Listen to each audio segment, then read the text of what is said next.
गिबियावनो जाबाय देरहासार नार्जारि दा मानगोनां रायजोफोर जोङो बिथां सल' खनगिरि देरहासार नार्जारिखौ जोंनि बानजाय आफादनिफ्राय गांसे आर'नाइजों मान बावनो थाखाय जोंनि बानजाय आफादनि एबा उलुबारि गामिनि रुपन बर'खौ खावलायबाय लोगोसे नेहा बर' बिथांखौबो जोंनि बानजाय आफादनिफ्राय गांसे आर'नाइजों बरायनो खावलायबाय।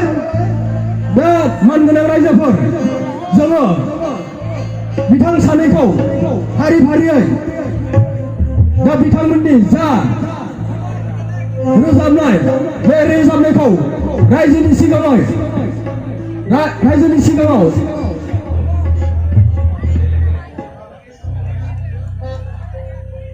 मेथाइखौ खननो थाखाय जों बानजाय आफादनिफ्राय खावलायनाय जाबाय। गोजोन्थों।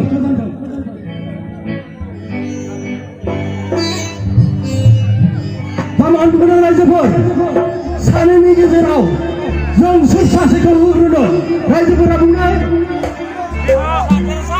खोनायाखै रायजोफोर नेहाखौनो होनगौनो जों नेहा बिथांखौनो रोजाबनो थाखाय